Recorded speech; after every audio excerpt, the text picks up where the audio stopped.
কে কিন্তু বেশ গুরুত্বের সঙ্গে বিবেচনা করা হচ্ছে। ঠিক এই মুহূর্তে আপনারা দেখতে পাচ্ছেন যে ভারতীয় বিমান বাহিনীর যে বিশেষ হেলিকপ্টারে নরেন্দ্র মোদী এক জায়গা থেকে আরেক জায়গায় যাচ্ছেন, এই সফরগুলো করছেন। এবং তার জন্য আমি এর আগে আপনাকে জানিয়েছিলাম যে হেলিকপ্টারে তিনি এক জায়গা থেকে আরেক জায়গায় সফর করবেন, ভ্রমণ করবেন, এবং সেই হেলিকপ্টার থেকে তার অবতরণের পরে যে ভেন্যু অর্থাৎ নির্দিষ্ট স্থান করা হয়েছে অনুষ্ঠানে, সেই স্থানে তাকে গাড়িতে করে নিয়ে যাওয়া হবে। এবং সেই চিত্রটি কিন্তু এখন আপনারা টেলিভিশনের ক্যামেরায় হয়তো বা দেখতে পাচ্ছেন, টেলিভিশনের পর্দায়। এবং টেলিভিশনের পর্দায় আপনারা লক্ষ্য করে থাকবেন যে প্রধানমন্ত্রীকে বহনকারী যে গাড়িটি রয়েছে, ভারতের প্রধানমন্ত্রী নরেন্দ্র মোদী, সেই নরেন্দ্র মোদীর গাড়িকে বেষ্টন করে থাকা, অর্থাৎ পুরো গাড়ি ঘিরে কিন্তু দেখা যাচ্ছে বিশেষ নিরাপত্তার দায়িত্বে, বিশেষ করে স্পেশাল সিকিউরিটি ফোর্স বা বিশেষ নিরাপত্তার দায়িত্বে যারা রয়েছেন তারা, এবং ভারতের প্রধানমন্ত্রীর নিরাপত্তার দায়িত্বে যারা, তারাও কিন্তু এসেছেন। এবং তাদের অতি তৎপরতা, তাদের কর্মচাঞ্চল্য দেখে বোঝাই যাচ্ছে আসলে কি পরিমাণ নিরাপত্তার ব্যবস্থা করা হয়েছে পুরো গোপালগঞ্জ জুড়ে। বিশেষ করে ভারতের প্রধানমন্ত্রী বাংলাদেশে এই সফরে যাতে নিশ্ছিদ্র নিরাপত্তা এবং নিরাপদে এই সফরটি অনুষ্ঠিত হয় এবং কোনো ধরনের যাতে কোনো অপ্রীতিকর পরিস্থিতি তৈরি না হয়, সেই জন্য কিন্তু বলা চলে যে সব ধরনের প্রস্তুতি বাংলাদেশ সরকারের পক্ষ থেকে সম্পন্ন করা হয়েছে। এবং আমরা দেখতে পাচ্ছি যে ভারতের প্রধানমন্ত্রী তাকে বহনকারী যে ভারতীয় বিমান বাহিনীর বিশেষ হেলিকপ্টারটি, সেটি থেকে নেমে ভারতের প্রধানমন্ত্রী নরেন্দ্র মোদী তারকে বহনকারী যে গাড়িটি রয়েছে, সেই গাড়িটি এখন ওরাকান্দি ঠাকুরবাড়ির যে স্টেজ বা যে মঞ্চ করা হয়েছে, সেই মঞ্চের দিকে এগিয়ে আসছে। এবং ওরাকান্দির যে আনুষ্ঠানিকতা, এই ওরাকান্দির আনুষ্ঠানিকতায় যোগ দিতে আর অল্প কিছুক্ষণের অপেক্ষা। এবং এই অল্প কিছুক্ষণ অপেক্ষার পরেই কিন্তু নরেন্দ্র মোদী, ভারতের প্রধানমন্ত্রী, যিনি অতিথি সরকার প্রধান হিসেবে মুজিব শতবর্ষ এবং স্বাধীনতার সুবর্ণ জয়ন্তী উপলক্ষে বাংলাদেশে এসেছেন। এবং এই বাংলাদেশ সফরের আজকে দ্বিতীয় দিন, অর্থাৎ রাজধানীর বাইরের যে কর্মসূচি, সেই কর্মসূচিতে কিন্তু তিনি অংশ নিয়েছেন। এবং আমরা দেখতে পাচ্ছি যে রাজধানীর বাইরের দুটি কর্মসূচিতে তিনি এরই মধ্যে শেষ করেছেন অংশ নেওয়া। এবং এই দুটো কর্মসূচির পরে তৃতীয় কর্মসূচি হিসেবে আমরা তাকে দেখতে পাচ্ছি গোপালগঞ্জের কাশিয়ানী উপজেলার ওরাকান্দি ঠাকুরবাড়িতে। তিনি এরই মধ্যে পৌঁছে গেছেন সেই এলাকায়। আর অল্প কিছুক্ষণ পরে যে স্টেজটি, অর্থাৎ যে মঞ্চটি তার জন্য প্রস্তুত করা হয়েছে, সেই মঞ্চে তিনি উঠবেন এবং তিনি এখানকার যে আনুষ্ঠানিকতা, সেই আনুষ্ঠানিকতায় যোগ দেবেন। দর্শক, আপনাদেরকে জানিয়ে রাখি যে বাংলাদেশ এবং ভারতের যে দ্বিপক্ষীয় সম্পর্ক, সেই দ্বিপক্ষীয় সম্পর্কের একটি অনন্য মাত্রা বলা চলে যে এই নরেন্দ্র মোদীর সফরের মধ্যে দিয়ে পাবে। কারণ নরেন্দ্র মোদীর এই সফর শুধুমাত্র বাংলাদেশ এবং ভারতের দ্বিপক্ষীয় বিষয় নয়, বরঞ্চ এটি পুরো এই আঞ্চলিক এবং উপ আঞ্চলিকভাবেও কিন্তু এই সফর প্রধানমন্ত্রী শেখ হাসিনা এবং প্রধানমন্ত্রী নরেন্দ্র মোদী দুই শীর্ষ নেতার বৈঠকের যে ব্যাপ্তি, সেই বৈঠকের যে বলা চলে যে তাদের বিষয় আশয় বা বৈঠকের যে সিদ্ধান্তগুলো, সেগুলো কিন্তু শুধুমাত্র দুই দেশের দ্বিপক্ষীয় সম্পর্ক নয়, অন্যান্য দেশগুলোতেও সেই সম্পর্ক বা সেই সিদ্ধান্তের প্রভাব পড়ে বা সেই সিদ্ধান্তগুলো অন্যান্য দেশগুলোও বিবেচনা করবে, এমনটি কিন্তু কূটনৈতিক সূত্রগুলো আমাদেরকে জানিয়েছে। এবং আপনাদেরকে জানিয়ে রাখি দর্শক, মুজিব শতবর্ষ এবং স্বাধীনতার সুবর্ণ জয়ন্তী উপলক্ষে বাংলাদেশে দুদিনের সফরে প্রধানমন্ত্রী শেখ হাসিনার আমন্ত্রণেই বিশেষ করে বাংলাদেশে এসেছেন ভারতের প্রধানমন্ত্রী নরেন্দ্র মোদী। গতকালকে যে জোড়া উদযাপন, অর্থাৎ মুজিব শতবর্ষ এবং স্বাধীনতার সুবর্ণ জয়ন্তীর যে জোড়া উদযাপন, ঐতিহাসিক মাহেন্দ্রক্ষণ বাংলাদেশ পার করছে। এবং সেই মাহেন্দ্রক্ষণ উদযাপনের জন্য যে 10 দিনের অনুষ্ঠানমালার আয়োজন করা হয়েছিল, সেই অনুষ্ঠান কিন্তু 10 দিনের সমাপনী আয়োজন গতকাল অনুষ্ঠিত হয়েছে জাতীয় প্যারেড স্কোয়ারে। এবং সেই প্যারেড স্কোয়ারে আমরা দেখেছি যে প্রধানমন্ত্রী নরেন্দ্র মোদী কিন্তু সেখানে সম্মানিত অতিথির বক্তব্যে বলেছেন যে দু দেশের যে সম্পর্ক, এই যৌথতার, এই অগ্রগতির যৌথতা প্রয়োজন রয়েছে এবং এই উন্নয়নের যৌথতার আগামী দিনে যৌক্তিকতা রয়েছে। উনি উল্লেখ করেছেন বাংলাদেশ এবং ভারতের অধিকাংশ জিনিসই কিন্তু বেশ কিছু বিষয় রয়েছে দুদেশের অভিন্ন, অর্থাৎ দুদেশের গণতান্ত্রিক পরিবেশ, দুদেশের নির্বাচনী ব্যবস্থা, দুদেশের শিল্প বাণিজ্য, এই বিষয়গুলোতে বিনিয়োগ পরিস্থিতি, এগুলো কিছু কিছু বিষয়ে কিন্তু বেশ কিছু সাদৃশ্য রয়েছে দুদেশের কূটনৈতিক বাস্তবতায়। তো সেই জায়গাগুলিকে বিবেচনা করে যে বিষয়গুলো এখন পর্যন্ত সমাধান হয়নি, দুদেশের অমীমাংসিত বিষয়গুলো, দুই শীর্ষ নেতা যখন বৈঠকে বসেন তখন সেই বিষয়গুলো কিন্তু আলোচিত হয় আবারও, এবং অমীমাংসিত বিষয়গুলো নিয়ে দু দেশের সরকার প্রধান কি ভাবছেন সেই বিষয়গুলো চলে আসে। দর্শক, আপনারা এই মুহূর্তে টেলিভিশনের পর্দায় দেখতে পাচ্ছেন যে ঠাকুরবাড়ি, অর্থাৎ এখানকার ওরাকান্দির যে ঠাকুরবাড়ি রয়েছে, সেই ওরাকান্দির ঠাকুরবাড়িতে কিন্তু নরেন্দ্র মোদী তার যে প্রার্থনার আয়োজন, সেই প্রার্থনা এবং পরিদর্শনের আয়োজন কিন্তু আমরা দেখতে পাচ্ছি যে শুরু হয়েছে। এবং সেই আয়োজনে আমরা দেখতে পাচ্ছি যে এখানে তিনি ঠিক একই রকমভাবে দেখতে পাচ্ছি যে তার যে প্রার্থনার যে আয়োজন, সেই প্রার্থনার আয়োজন কিন্তু শুরু হয়েছে। এর আগের ঘন্টায় আমরা দেখিয়েছিলাম যে সাতক্ষীরার শ্যামনগর উপজেলার ঈশ্বরীপুর গ্রামের যে মন্দিরটি ছিল, হ্যাঁ, যশোরেশ্বরী, সেই মন্দিরটিতেও তিনি প্রার্থনা করেছেন এবং সেই মন্দিরটিতে প্রার্থনার পরপরই কিন্তু আমরা তাকে দেখেছি টুঙ্গিপাড়ায় আসতে, এবং তারই ধারাবাহিকতায় আমরা ঠিক এই মুহূর্তে টেলিভিশনের পর্দায় যেটি দেখা যাচ্ছে সেটি হচ্ছে গোপালগঞ্জের কাশিয়ানী উপজেলার ওড়াকান্দি ঠাকুর বাড়ি। এই ওড়াকান্দি ঠাকুর বাড়ির যে বিশেষত্ব বা যতটুকু ইতিহাস পর্যালোচনা করলে দেখা যায়, এখানে মতুয়া সম্প্রদায়ের অধিবাসীরা বসবাস করেন এবং মতুয়া সম্প্রদায়ের এই অধিবাসীদের বসবাস যারা করছেন তাদের সঙ্গে কথা বলবেন, এবং এই মতুয়া সম্প্রদায়ের একটি তীর্থস্থান হিসেবে বিবেচনা করা হয় এই ওড়াকান্দি ঠাকুর বাড়িকে। কেননা এই মতুয়া সম্প্রদায়ের প্রবক্তা যিনি হরিচাঁদ ঠাকুর, সেই হরিচাঁদ ঠাকুর কিন্তু জন্মেছিলেন এই ওড়াকান্দিতে। এবং এই ওড়াকান্দির আনুষ্ঠানিকতায় আমরা এখন দেখছি, ওড়াকান্দির আনুষ্ঠানিকতায় খুব সম্ভবত দুটি পর্ব রয়েছে। অর্থাৎ প্রথম পর্বে প্রধানমন্ত্রী নরেন্দ্র মোদীর প্রধানমন্ত্রী নরেন্দ্র মোদীর যে প্রার্থনা পর্ব সেটি এখন চলছে, আমরা পর্দায় দেখতে পাচ্ছি। এবং সেটির পাশাপাশি আমরা জানি যে এর পরপরই আমরা আপনাদেরকে দেখিয়েছিলাম মঞ্চ, এবং সেই মঞ্চে আমরা দেখেছি যে আলোচনার আয়োজন করা হয়েছে এবং হয়তো প্রধানমন্ত্রী নরেন্দ্র মোদী সেখানেও আলোচনা করবেন। এবং আমরা যতটুকু জানি যে প্রধানমন্ত্রী নরেন্দ্র মোদীর এই প্রার্থনা পর্ব শেষ হলে আমরা তাকে হয়তোবা এখানে দেখতে পাবো, এখানে তাকে দেখতে পাবো তার জন্য যে মঞ্চ তৈরি করা হয়েছে সেই মঞ্চে তিনি বক্তব্য রাখবেন। এবং দর্শক, আপনাদেরকে জানিয়ে রাখি যে করোনা মহামারীর মধ্যে, এই বাস্তবতার মধ্যেও, সতর্কতার বাস্তবতার মধ্যেও, উদ্বেগ দুশ্চিন্তার বাস্তবতার মধ্যেও এই সফর হচ্ছে, এবং সফর শুধু হচ্ছেই না, এই বহুল প্রতীক্ষিত সফরটিতে নরেন্দ্র মোদী এসেছেন এবং নরেন্দ্র মোদী সেই সফরটিতে এসে বেশ কিছু কর্মসূচিতেও এরই মধ্যে অংশ নিয়েছেন। এবং সেই কর্মসূচিগুলোতে আমরা লক্ষ্য করেছি যে অধিকাংশ কর্মসূচিতেই স্বাস্থ্যবিধি অনুসরণ করা হয়েছে এবং তার নিরাপত্তায় যেসব ব্যবস্থা নেয়ার কথা, অর্থাৎ তার নিরাপত্তার জন্য বাংলাদেশ যেভাবে নিরাপত্তার ছক তৈরি করেছে সেই ছক কিন্তু নিশ্ছিদ্র, এবং তার নিরাপত্তার জন্য সব ধরনের ব্যবস্থার পাশাপাশি তার এই পুরো সফরকে নির্বিঘ্ন করতে যে সব ব্যবস্থা নেওয়া দরকার সবগুলো ব্যবস্থাই কিন্তু এরই মধ্যে নেওয়া হয়েছে। এবং ওড়াকান্দির যে আনুষ্ঠানিকতা সেটি এখন পুরোদমে চলছে, এবং সেখানে যে প্রার্থনা পর্ব চলছে সেই প্রার্থনা পর্ব শেষে আমরা যে টেলিভিশনের পর্দায় যে মঞ্চ দেখতে পাচ্ছেন সেই মঞ্চেই ভারতের অতিথি সরকার প্রধান নরেন্দ্র মোদী তিনি খুব সম্ভবত আসবেন। এবং আপনারা দেখতে পাচ্ছেন যে প্রধানমন্ত্রী নরেন্দ্র মোদী মন্দির থেকে বেরিয়েছেন এবং মন্দিরের প্রার্থনা পর্ব খুব সম্ভবত তিনি শেষ করেছেন, এবং তাকে আমরা দেখতে পাচ্ছি যে তিনি মন্দির থেকে বেরিয়েছেন। এবং আপনাদেরকে এর আগেও জানিয়েছি যে প্রধানমন্ত্রী নরেন্দ্র মোদীর পুরো সফরটি বা প্রধানমন্ত্রী নরেন্দ্র মোদীর যে পুরো এখানে চলাচল, উনি যেখানে যেখানে যাবেন প্রত্যেকটি জায়গায় কিন্তু খুব সতর্কভাবে অবলম্বন করা হচ্ছে। এবং আমরা দেখতে পাচ্ছি যে প্রধানমন্ত্রী নরেন্দ্র মোদীর যে পূজার আনুষ্ঠানিকতা সেটি এখানে সংক্ষিপ্ত পরিসরে শেষ হলো, কিছু অংশ আমরা দেখেছি টেলিভিশনের পর্দায়। এবং তারপরই আমরা দেখতে পাচ্ছি যে এখানে কিন্তু এই পুরো মন্দিরটি অর্থাৎ ঠাকুর বাড়ি পুরো এলাকাটাকে কিন্তু সাজানো হয়েছে উৎসবের ঢঙে। এবং এই এলাকায় যে হরিচাঁদ ঠাকুরের এই পিতৃভূমি, এই আপনার বলা চলে যে ওড়াকান্দি ঠাকুরবাড়ি, এই ওড়াকান্দি ঠাকুরবাড়িতে কিন্তু এখন সাজ রব। এবং আপনারা দেখতে পাচ্ছেন যে এখানে অতিথিরা এরই মধ্যে বসে আছেন, তারা অপেক্ষা করছেন অতিথি প্রধানমন্ত্রী নরেন্দ্র মোদীর জন্য, নরেন্দ্র মোদীর ভাষণ শুনবেন। এবং তারা শত শত বছর ধরে এখানে বসবাস করে আসলেও এখানে এর আগে কোনো সরকার প্রধান, বিশেষ করে ভারতের সরকার প্রধান বা অন্য কোনো দেশের সরকার প্রধান কিন্তু এইভাবে তারা পরিদর্শন করেননি। কাজেই এই এলাকায় যারা অধিবাসী রয়েছেন, যারা উপাসক রয়েছেন, যারা পূজারী রয়েছেন, তাদের মধ্যে নিঃসন্দেহে ভিন্ন মাত্রা সঞ্চার হয়েছে। নিঃসন্দেহে একটা উদ্দীপনা তাদের মধ্যে ছড়িয়ে গেছে যে তাদের এই মন্দিরে প্রার্থনা করতে আসবেন বা প্রার্থনা করতে স্বয়ং এসেছেন সশরীরে প্রধানমন্ত্রী নরেন্দ্র মোদী। এটি তাদের কাছে সত্যি একটি উদ্বেলিত হবার মতো বিষয়, এবং তারা এরই মধ্যে সেখানে উপস্থিত হয়েছেন এবং সেখানে মঞ্চ তৈরি করা হয়েছে। এই মঞ্চেই হয়তো প্রধানমন্ত্রী নরেন্দ্র মোদী আর অল্প কিছুক্ষণ পরে এখানে বক্তব্য রাখবেন। আপনারা দেখতে পাচ্ছেন যে সেই আয়োজন একেবারেই সম্পন্ন করে রাখা হয়েছে। এবং আপনাদেরকে জানিয়ে রাখি দর্শক, মুজিব শতবর্ষ এবং স্বাধীনতার সুবর্ণ জয়ন্তী উপলক্ষে প্রধানমন্ত্রী নরেন্দ্র মোদীর এই সফরের আগেও কিন্তু বাংলাদেশ সফর করে গেছেন প্রতিবেশী যে 4টি দেশ রয়েছে, মালদ্বীপ, নেপাল, শ্রীলঙ্কা এবং ভুটান, সেই দেশের সরকার এবং রাষ্ট্রপ্রধানরা কিন্তু এই অনুষ্ঠানে 10 দিনের অনুষ্ঠানে যোগ দিয়েছিলেন।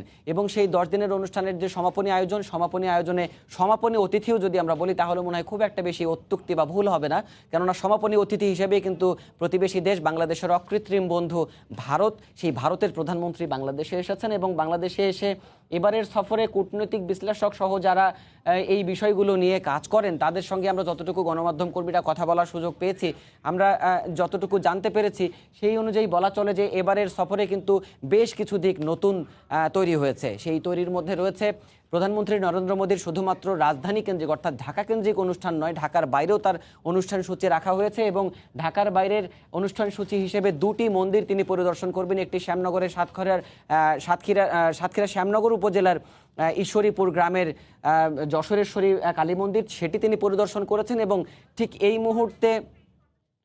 মুহূর্তে এখন আমরা দেখতে পাচ্ছি যে এখানে যারা অবস্থান করছেন অর্থাৎ ওরাকান্দি, এই ওরাকান্দি ঠাকুর বাড়িতে যারা অপেক্ষা করছেন, এই অপেক্ষাতেও আমরা লক্ষ্য করছি যে এখানে যারা অপেক্ষা করছেন সেই অপেক্ষমান পূজারী বা অপেক্ষমান অধিবাসী সেই এলাকার যারা রয়েছেন তাদের উদ্দেশ্যে হয়তো প্রধানমন্ত্রী নরেন্দ্র মোদী বক্তব্য রাখবেন। দর্শক, আপনাদেরকে একটু জানাই যে এই মন্দির দুটো কিন্তু দুটোই ঐতিহাসিক স্থাপনা এবং এই দুটো ঐতিহাসিক স্থাপনার যদি চরিত্র বিশ্লেষণ করা যায় বা এই দুটো মন্দিরের যদি ইতিহাস পর্যালোচনা করা যায়, তাদের প্রতিষ্ঠার ইতিহাস, তাহলে পরে দেখা যায় যে আমরা সাতক্ষীরায় দেখেছি শ্যামনগরের যে মন্দিরটি সেটি কিন্তু শত শত বছর আগে 1600 শতকে যখন সেন বংশ শাসন করত এই পুরো বাংলা, এই অঞ্চল যখন শাসন করত সেন বংশ, তখন লক্ষণ সেনের আমলে কিন্তু সেই সাতক্ষীরার যে মন্দিরটি যশোরেশ্বরী কালী মন্দির, সেই যশোরেশ্বরী কালী মন্দির কিন্তু স্থাপিত হয়েছিল। এবং আমরা যদি ঠাকুরবাড়ির কথা বলি, এই ওরাকান্দি ঠাকুরবাড়ি, এই ওরাকান্দি ঠাকুরবাড়ির ইতিহাসও কিন্তু বেশ পুরনো। ওরাকান্দি ঠাকুরবাড়িকে আসলেই তীর্থস্থান হিসেবে ধরে নেওয়া হচ্ছে এই কারণে যে মতুয়া সম্প্রদায় অর্থাৎ হিন্দু ধর্মাবলম্বীদের মধ্যে, সনাতন ধর্মাবলম্বীদের মধ্যে মতুয়া নামে যে সম্প্রদায়টি রয়েছে সেই সম্প্রদায়ের প্রবক্তা ছিলেন হরিচাঁদ ঠাকুর। হরিচাঁদ ঠাকুর কিন্তু জন্মগ্রহণ করেছিলেন এই গোপালগঞ্জের কাশিয়ানী উপজেলার এই ওরাকান্দি গ্রামে। এই ওরাকান্দি গ্রাম এবং ইউনিয়নে তার জন্মগ্রহণ করা এবং সেখান থেকে যে এই মতবাদ অর্থাৎ মতুয়া মতবাদ ছড়িয়ে দেয়া, মূলত মতুয়া সনাতন ধর্মাবলম্বীদের মধ্যেই একটি সম্প্রদায়, এই সম্প্রদায়ের যে নিজস্ব সংস্কৃতি, এই সম্প্রদায়ের যে নিজস্ব কৃষ্টি, এই সম্প্রদায়ের যে নিজস্ব ধর্মীয় রীতি আচার, এই বিষয়গুলোকে যিনি ছড়িয়ে দিয়েছিলেন তিনি কিন্তু জন্মগ্রহণ করেছিলেন এই গোপালগঞ্জের কাশিয়ানী উপজেলার ওরাকান্দি গ্রামে। এবং তিনি হরিচাঁদ ঠাকুর, তিনি যখন এই প্রবক্তা হিসেবে এই মতুয়া সম্প্রদায়ের দায়িত্ব নিয়েছিলেন, তিনি দায়িত্ব নেওয়া অবস্থায় কিন্তু তিনি মৃত্যুবরণ করেছিলেন এবং তার মৃত্যুর পর গুরুচাঁদ ঠাকুর তার ছেলে কিন্তু এটির দায়িত্বে ছিলেন এবং তার ছেলের ধারাবাহিকতায়, তার ছেলের বংশ পরম্পরায় তারা কিন্তু এই বিষয়টির সঙ্গে সম্পৃক্ত এবং এর ফলে বাংলাদেশ এবং ভারতের যে বসবাসকারীরা রয়েছেন মতুয়া সম্প্রদায়ের, তারা কিন্তু এই ওরাকান্দি ঠাকুরবাড়িকে একটি তীর্থস্থান হিসেবে বিবেচনা করে থাকেন। এবং সেই বিবেচনায় আমরা যদি একটু তুলনা করি তাহলে দেখা যাবে যে 2015 সালে যখন ভারতের প্রধানমন্ত্রী নরেন্দ্র মোদী বাংলাদেশ সফর করেছেন, বিশেষ করে রাজধানী ঢাকা সফর করেছেন, তখনও কিন্তু আমরা লক্ষ্য করেছি যে প্রধানমন্ত্রী নরেন্দ্র মোদী ঢাকেশ্বরী জাতীয় মন্দিরে গিয়েছিলেন এবং সেখানে তিনি প্রার্থনায় অংশগ্রহণ করেছিলেন। তারই ধারাবাহিকতায় আমরা যদি বলি এবারের সফরেও প্রার্থনা থাকছে, তবে প্রার্থনাটি ঢাকায় বা রাজধানীতে নয়, এই প্রার্থনাটি রাজধানীর বাইরে ঘটছে এবং এই বাইরের দুটি যে স্থান নির্ধারণ করা হয়েছে, একটি স্থান সাতক্ষীরার শ্যামনগর উপজেলায় এবং আরেকটি গোপালগঞ্জের কাশিয়ানীতে। এই দুটি মন্দিরের যে বিশেষত্ব, এই বিশেষত্ব মূলত পৌরাণিক, এই বিশেষত্ব মূলত ঐতিহাসিক, এই বিশেষত্ব মূলত অতীত চর্চা বা প্রত্নতাত্ত্বিক তাৎপর্যপূর্ণ। আপনাদেরকে যদি জানিয়ে রাখি যে এই মতুয়া সম্প্রদায়ের যে অধিবাসীরা এখানে অপেক্ষা করছেন, এই মতুয়া সম্প্রদায়ের অধিবাসীরা যতটুকু আমাদের কাছে গণমাধ্যমে তথ্য রয়েছে, তাদের কাছে এই প্রধানমন্ত্রী নরেন্দ্র মোদী আসার যে বিষয়টি, এটি তাদের মধ্যে নতুন এক ধরনের উন্মাদনা তৈরি করেছে, নতুন এক ধরনের উদ্বেল তৈরি করেছে এবং এই আনুষ্ঠানিকতার মধ্যে দিয়ে আমরা যতটুকু বুঝতে পারছি যে প্রধানমন্ত্রী নরেন্দ্র মোদী এই মতুয়া সম্প্রদায় সহ এখানে সনাতন ধর্মাবলম্বী যারা উপস্থিত রয়েছেন তাদের উদ্দেশ্যে বক্তব্য রাখবেন এবং পুজোর যে আনুষ্ঠানিকতা বা প্রার্থনার যে আনুষ্ঠানিকতা ঠাকুরবাড়ির ওরাকান্দি ঠাকুরবাড়িতে, সেটি কিন্তু এখন চলছে ভেতরে। আমরা এখানে আপনাদেরকে আগেই জানিয়েছিলাম আমরা যেহেতু এখানে অনুষ্ঠানটি দুটো পর্বে ভাগ করা হয়েছে, আমরা এর আগে সাতক্ষীরার শ্যামনগর উপজেলার ঈশ্বরীপুর গ্রামের যে যশোরেশ্বরী কালী মন্দির, সেই যশোরেশ্বরী কালী মন্দিরে আমরা লক্ষ্য করেছি দর্শক, যশোরেশ্বরী কালী মন্দিরে কিন্তু প্রার্থনা পর্ব হয়েছে। প্রার্থনা পর্বের পরে খুব সংক্ষিপ্ত ভাষায়, খুব সংক্ষিপ্ত বক্তব্যে নরেন্দ্র মোদী সেখানকার যারা উপাসক ছিলেন, সেখানকার যারা অধিবাসী ছিলেন তাদের উদ্দেশ্যে পুরো বিশ্ব মানব সম্প্রদায়ের জন্য করোনা মুক্তির জন্য তিনি প্রার্থনা করেছেন। এবং আমরা লক্ষ্য করেছি যে সেই প্রার্থনায় তিনি উল্লেখ করেছেন যে এই মন্দিরে তিনি যে প্রার্থনা করেছেন, এই মন্দিরের প্রার্থনা তিনি বিশ্ব সম্প্রদায়ের মানব কল্যাণের মুক্তির জন্য করেছেন। এবং তাছাড়া কিন্তু সেখানে প্রার্থনা পর্ব ছাড়া অন্য কোনো আনুষ্ঠানিকতা সেখানে ছিল না বা আমরা দেখিনি। তবে গোপালগঞ্জের কাশিয়ানী উপজেলার যে আয়োজনটি দেখা যাচ্ছে, এখানে এই ওড়াকান্দি ঠাকুরবাড়ির এই আয়োজনে কিন্তু আমরা সেই সাতক্ষীরার মতো পরিস্থিতি এখানে দেখা যাচ্ছে না। অর্থাৎ গোপালগঞ্জের কাশিয়ানী উপজেলার এই ওড়াকান্দি ঠাকুরবাড়িতে যে আয়োজনটি দেখা যাচ্ছে সেটি কিন্তু সাতক্ষীরার আনুষ্ঠানিকতার চেয়ে কিছুটা ভিন্ন। এই কারণে ভিন্ন আমরা বলছি, কারণ এই গোপালগঞ্জের আনুষ্ঠানিকতার সঙ্গে সাতক্ষীরার বড় অমিলের জায়গায় হচ্ছে সাতক্ষীরায় কোনো অস্থায়ী মঞ্চ বা কোনো মঞ্চ তৈরি করা হয়নি। অর্থাৎ সাতক্ষীরায় প্রধানমন্ত্রী নরেন্দ্র মোদী অতিথি সরকার প্রধান তিনি যে বক্তব্য রেখেছেন সেটি কিন্তু খুবই সংক্ষিপ্ত পরিসরে, এবং সেখানে তিনি জানিয়েছেন যে পুরো বিশ্ব মানব সম্প্রদায়ের যাতে করোনা মুক্ত হতে পারে সেই প্রার্থনা তিনি সৃষ্টিকর্তার কাছে করেছেন সাতক্ষীরা শ্যামনগর উপজেলা ঈশ্বরীপুর গ্রামের যশোরেশ্বরী মন্দিরে। কিন্তু এখানে যেটি দেখা যাচ্ছে, কিছুক্ষণ আগে আমরা আপনাদেরকে দেখিয়েছি যে ওড়াকান্দি ঠাকুরবাড়িতে তিনি প্রার্থনা করেছেন, সেখানে মোমবাতি জ্বালিয়েছেন, প্রদীপ প্রজ্বলন করেছেন, প্রণাম করেছেন। অর্থাৎ সৃষ্টিকর্তার কাছে হিন্দু রীতি অনুযায়ী সনাতন ধর্মাবলম্বীরা যেভাবে তাদের প্রার্থনা করেন সেই প্রার্থনা করতে আমরা নরেন্দ্র মোদীকে দেখেছি, এবং স্বাস্থ্যবিধি মেনেই সেই প্রার্থনায় আনুষ্ঠানিকতার তিনি অংশ নিয়েছিলেন। তবে এখানে ব্যতিক্রম যে জায়গাটি সেটি হচ্ছে যে এখানে একটি স্টেজ অর্থাৎ মঞ্চ দেখা যাচ্ছে। এই মঞ্চে প্রধানমন্ত্রী নরেন্দ্র মোদী হয়তো বক্তব্য রাখবেন। এখানে যারা সমবেত হয়েছেন মতুয়া সম্প্রদায় সহ সনাতন ধর্মাবলম্বী, এমনকি ওই পুরো এলাকার যারা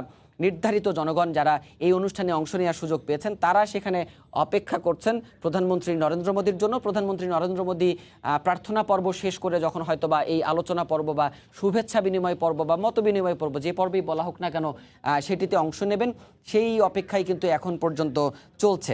দর্শক, আপনাদেরকে জানিয়ে রাখি যে এই ভারতের প্রধানমন্ত্রী নরেন্দ্র মোদীর যে এবারের সফর, এই সফরের মধ্যে দিয়ে কিন্তু দু দেশের যে কূটনৈতিক সম্পর্ক সেই সম্পর্ক নতুন মাত্রায় উন্নীত হওয়ার আরও একটি সুযোগ কিন্তু আজ বিকেল নাগাদ থাকছে।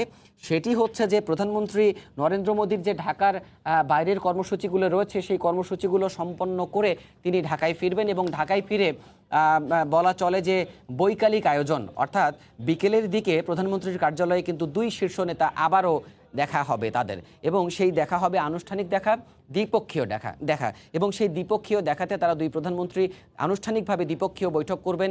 আমরা জানি যে প্রধানমন্ত্রী নরেন্দ্র মোদীর সঙ্গে তার যে প্রতিনিধি দল রয়েছে সেই প্রতিনিধি দল এবং প্রধানমন্ত্রী শেখ হাসিনার তরফ থেকে বাংলাদেশের যে প্রতিনিধি দল, তারা এই দুই প্রতিনিধি দল দ্বিপক্ষীয় বৈঠক করবেন, এবং সেই বৈঠকে বেশ কিছু প্রকল্পের ভার্চুয়াল উদ্বোধন করা হবে। এবং এর পাশাপাশি দু দেশের যে অমীমাংসিত ইস্যু এবং বিশেষ করে বাইল্যাটারাল ইস্যু বলা হচ্ছে দ্বিপক্ষীয় ইস্যুগুলো, সেই ইস্যুগুলো কিন্তু আবারও উত্থাপিত হবে। দর্শক, কূটনৈতিক বিশ্লেষক এবং বিশিষ্টজনদের সঙ্গে আমরা কথা বলে গত 10 দিনের আয়োজন সম্পর্কে গণমাধ্যম কর্মী হিসেবে যতটুকু জানতে পেরেছি সেটি হচ্ছে উল্লেখযোগ্য একটি দিক হচ্ছে মুজিব শতবর্ষ এবং স্বাধীনতার সুবর্ণ জয়ন্তী, এই দুই জোড়া উদযাপনে এই ঐতিহাসিক ক্ষণে যেসব দেশের সরকার প্রধান, যেসব দেশের রাষ্ট্রপ্রধান বাংলাদেশ সফর করেছেন বাংলাদেশের আমন্ত্রণে, প্রত্যেকটি দেশের সরকার এবং রাষ্ট্রপ্রধানের সঙ্গে কিন্তু বাংলাদেশের আনুষ্ঠানিক বৈঠক হয়েছে, এবং সেই বৈঠকগুলিতে প্রতিটি দেশের সঙ্গে দ্বিপক্ষীয় যে বিষয়গুলো ছিল সেই বিষয়গুলো কিন্তু নতুনভাবে আবারও উপস্থাপিত হয়েছে, সেই বিষয়গুলো নতুনভাবে আবারও তুলে ধরা হয়েছে। নতুন নতুন সম্ভাবনার যে ক্ষেত্রগুলি রয়েছে সেগুলোতে নতুন করে ফোকাস বা আলোকপাত করা হয়েছে। সেই সুযোগটি কিন্তু আসলে এই মুজিব শতবর্ষ এবং স্বাধীনতার সুবর্ণ জয়ন্তীতে নতুন একটি সুযোগ বাংলাদেশকে করে দিয়েছে, বা বাংলাদেশ এই সুযোগটি কাজে লাগাচ্ছে সেটি কিন্তু আমরা দেখতে পেয়েছি। ঠিক তারই ধারাবাহিকতায় সেই ভারতের প্রধানমন্ত্রী নরেন্দ্র মোদী বাংলাদেশ সফর করছেন এই করোনাকালের মধ্যেও। এই করোনাকালে তার এই যে সফর, এই সফরের কিন্তু অন্যতম উল্লেখযোগ্য দিক হচ্ছে দুই প্রধানমন্ত্রীর একান্ত বৈঠক, অর্থাৎ দুই শীর্ষ নেতা প্রধানমন্ত্রী নরেন্দ্র মোদী এবং প্রধানমন্ত্রী শেখ হাসিনার যে দুই শীর্ষ নেতার বৈঠক, সেই বৈঠক তারা করবেন। এই বৈঠকের দিকে তাকিয়ে আছে বাংলাদেশের অগণিত মানুষ, ভারতের অগণিত মানুষ। একই সঙ্গে আমরা বলতে পারি যে এই দুই নেতার শীর্ষ নেতার যে দ্বিপক্ষীয় বৈঠক অনুষ্ঠিত হবার কথা একান্ত বৈঠকের পরে সেই একান্ত বৈঠকের পরে দ্বিপক্ষীয় বৈঠকে কিন্তু দেশের যে অমীমাংসিত বিষয়গুলো রয়েছে সেই বিষয়গুলো নিয়ে দুই প্রধানমন্ত্রী, দুই প্রতিনিধি দল আবারও কথা বলবেন।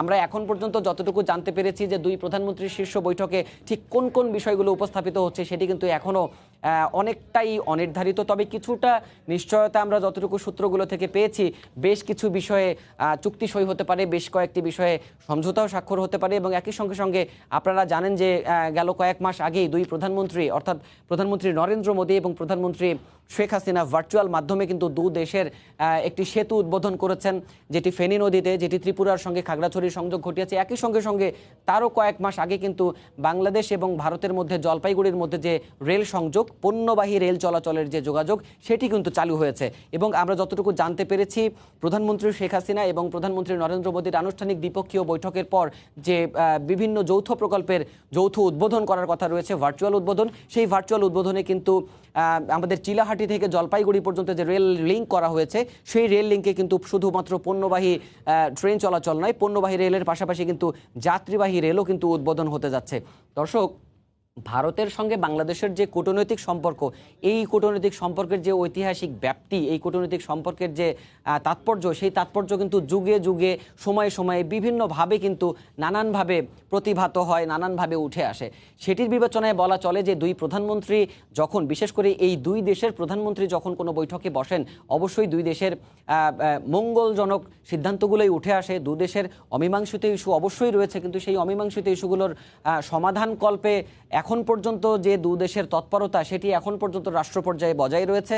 হয়তোবা বাস্তবায়ন পর্যায়ে আসলে দু দেশের নাগরিক সেগুলোর বাস্তবায়ন দেখতে পাবে, সেই অমীমাংসিত ইস্যুগুলোর সেদিকেই তাকিয়ে আছে দু দেশের যারা নাগরিক রয়েছেন, তারা সেদিকে তাকিয়ে আছেন। এবং তার পাশাপাশি আমরা বলতে পারি যে দু দেশের সরকার প্রধান যখন একসঙ্গে মিলিত হন বৈঠকে, তখন কিন্তু অবশ্যই কোনো না কোনো সেটির স্মারক থাকে। দর্শক, আপনাদেরকে জানিয়ে রাখি, প্রধানমন্ত্রী নরেন্দ্র মোদীর এবারে সফরের মধ্য দিয়ে দুই প্রধানমন্ত্রী যখন আনুষ্ঠানিক দ্বিপক্ষীয় বৈঠকে বসবেন, আমরা যতদূর জানতে পেরেছি যে জলপাইগুড়ি থেকে চিলাহাটির যে রেল লিঙ্ক রুটটি রয়েছে, পণ্যবাহী ট্রেন চলাচলের জন্য চালু করা হয়েছিল, সেখানে একটি যাত্রীবাহী ট্রেন চলাচল উদ্বোধন করা হবে এবং সেই ট্রেনটি ঢাকা ক্যান্টনমেন্ট রেল স্টেশন থেকে ছেড়ে যাবে, এমন তথ্য কিন্তু আমাদের কাছে রয়েছে। এবং যে আনুষ্ঠানিকতাগুলো হয়তো বিকেল নাগাদ আমরা আপনাদেরকে জানাতে পারবো।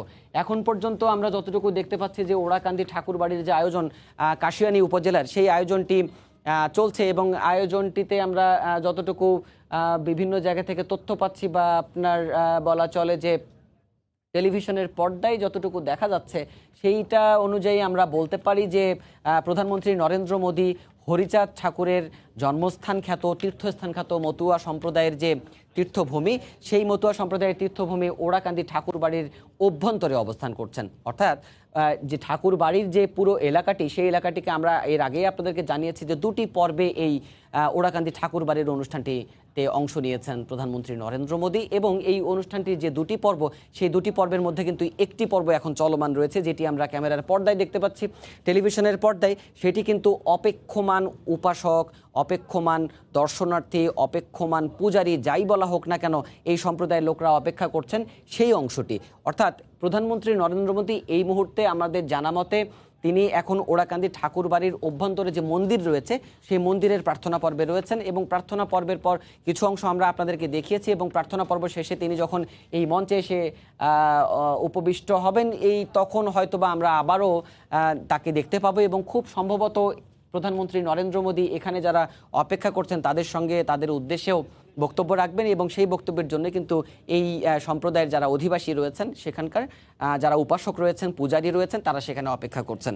এবং আমরা গণমাধ্যম কর্মীরা এই পুরো সফরটি বা মুজিব শতবর্ষ এবং স্বাধীনতার সুবর্ণ জয়ন্তী উপলক্ষে যেসব দেশের সরকার এবং রাষ্ট্রপ্রধান বাংলাদেশের আমন্ত্রণে বাংলাদেশ সফর করে গেছেন, ঢাকা সফর করে গেছেন, আমরা এই খবরগুলো সংগ্রহের সময় আমরা যে বিষয়টি লক্ষ্য করেছি যে অন্যতম আকর্ষণ কিন্তু সমাপনী অতিথি হিসেবে ছিলেন প্রধানমন্ত্রী নরেন্দ্র মোদী। এবং যে সফরটি গতকাল 26শে মার্চ বাংলাদেশের স্বাধীনতার সুবর্ণ জয়ন্তী 50 বছরের পদার্পণ, সেটির উপলক্ষে তিনি এসেছেন এবং সেই সমাপনী অনুষ্ঠানে তিনি জাতীয় প্যারেড স্কোয়ারে অংশও নিয়েছিলেন। এবং এই বিষয়টির সঙ্গে যদি আমরা একটু তুলনা করি, তাহলে পরে দেখা যায় যে বাংলাদেশে 1971 সালে যে মুক্তিযুদ্ধ হয়েছিল, সেই মুক্তিযুদ্ধে বাঙালির যেরকম অকাতরে প্রাণ বিলিয়েছিল, একই রকমভাবে এই ভারতীয় সেনারা এবং ভারতীয় সাধারণ মানুষ কিন্তু বাঙালি মুক্তিকামী বাঙালির পাশে এসে দাঁড়িয়েছিলেন। বঙ্গবন্ধু জাতির পিতা বঙ্গবন্ধু শেখ মুজিবুর রহমান যখন জাতির পিতার হিসেবে ডাক দিয়েছিলেন স্বাধীনতার, সেই স্বাধীনতায় ঝাঁপিয়ে পড়েছিল বাংলার আপামর মুক্তিকামী মানুষ। সেই মানুষের সঙ্গে কিন্তু প্রতিবেশী দেশ ভারতও কিন্তু সম্পৃক্ত হয়েছিল এবং সেই সম্পৃক্ততার ফলে কিন্তু তাদেরও রক্ত ঝরেছে। অর্থাৎ বাংলাদেশের যে স্বাধীনতা, বাংলাদেশের যে বিজয়, বাংলাদেশের যে অর্জন, এই অর্জনের সঙ্গে কিন্তু মিলেমিশে আছে দু দেশের অধিবাসীদের, দু দেশের নাগরিকদের রক্ত। সেই অনুযায়ী বলা চলে যে দু দেশের যে কূটনৈতিক সম্পর্ক, কূটনৈতিক সম্পর্কের ব্যাপ্তি, সেই ব্যাপ্তি কিন্তু আসলে ঐতিহাসিক এবং সেই ব্যাপ্তির বয়সও 50 বছর হলো। কারণ 1971 সালে বাংলাদেশ যখন স্বাধীন হয়েছে, সেই স্বাধীনতার অর্জনের যে প্রক্রিয়া, সেই প্রক্রিয়ার সঙ্গে অঙ্গাঙ্গিভাবে জড়িত ভারত এবং সেই বিবেচনায় ভারতের প্রধানমন্ত্রী বাংলাদেশের স্বাধীনতার মহানায়ক জাতির পিতা বঙ্গবন্ধু শেখ মুজিবুর রহমানের সমাধিসৌধে পুষ্পস্তবক অর্পণ করেছেন। এটিও কিন্তু বিশেষ একটি তাৎপর্যপূর্ণ দিক এই নরেন্দ্র মোদীর সফরের। এবং তার পাশাপাশি আপনাদেরকে জানিয়ে রাখি যে দুই প্রধানমন্ত্রীর যে শীর্ষ নেতাদের বৈঠক, এই বৈঠককে ঘিরেও কিন্তু বাংলাদেশ এবং ভারতের যারা রয়েছেন মানুষজন, সঙ্গে সঙ্গে কূটনৈতিক বিশ্লেষকরা, তারাও কিন্তু খুব ব্যস্ত সময় পার করছেন, যারা এই ইনস্ট্রুমেন্টগুলি অর্থাৎ কূটনৈতিক দলিলগুলো এখন পর্যন্ত এগুলো আন্ডার প্রসেসিং, অর্থাৎ এগুলো এখনও প্রক্রিয়াধীন। দুই প্রধানমন্ত্রী শীর্ষ নেতারা বৈঠকে বসবেন এবং তারা বৈঠকে বসলে পরে কোন কোন বিষয়গুলোর সমাধান হবে, কোন কোন অনিষ্পন্ন অবস্থায় রয়েছে এমন বিষয়গুলো যেগুলোর এখনও নিষ্পত্তি হয় নাই, সেই বিষয়গুলো কবে নিষ্পত্তি হবে এবং সেগুলো নিয়ে ভারতের তরফ থেকে এবং বাংলাদেশের তরফ থেকে এই চাওয়া পাওয়ার যে বিষয়টি, সেই চাওয়া পাওয়ার বিষয়টি নিয়ে কিন্তু আবারও দেন দরবার হবে। এই দেন দরবারে অবশ্যই বন্ধু প্রতিম দেশ হিসেবে ভারত বাংলাদেশের আবেদনগুলিতে সাড়া দেবে এবং বাংলাদেশও দর কষাকষির মাধ্যমে ভারতের কাছ থেকে যে এখন পর্যন্ত যে বিষয়গুলো নিষ্পত্তি করা সম্ভব হয়নি, সেই নিষ্পত্তিগুলো শান্তিপূর্ণ উপায়ে হবে বলেই আশা করছেন কূটনৈতিক বিশ্লেষকরা। আমরা দর্শক চেষ্টা করছি প্রধানমন্ত্রী নরেন্দ্র মোদী যে দুদিনের সফরে ঢাকা বাংলাদেশে এসেছেন, সেই দুদিনের সফরের দ্বিতীয় দিনের প্রথম ভাগ, অর্থাৎ দিনের প্রথম ভাগে তিনি তার যাত্রা শুরু করেছেন সাতক্ষীরা থেকে। সাতক্ষীরা থেকে তিনি হেলিকপ্টারে, ভারতীয় বিমান বাহিনীর বিশেষ হেলিকপ্টারে তিনি এসেছেন গোপালগঞ্জের টুঙ্গিপাড়ায় এবং গোপালগঞ্জের টুঙ্গিপাড়ায় যে বিশেষ হেলিকপ্টারে তিনি এসেছেন, বিশেষ হেলিকপ্টারে আসার পরে কিন্তু তিনি টুঙ্গিপাড়ায় জাতির পিতার সমাধিসৌধ পরিদর্শন করেছেন এবং তারপর পরে তিনি কাশিয়ানী উপজেলার যে ওড়াকান্দি ঠাকুরবাড়ি, সেই ঠাকুরবাড়িও কিন্তু তিনি পরিদর্শন করছেন এবং ঠিক এই মুহূর্তে ঠাকুরবাড়ি, ওড়াকান্দির যে ঠাকুরবাড়ি রয়েছে, সেই ঠাকুরবাড়িতেই কাশিয়ানী উপজেলায় অবস্থান করছেন ভারতের প্রধানমন্ত্রী নরেন্দ্র মোদী।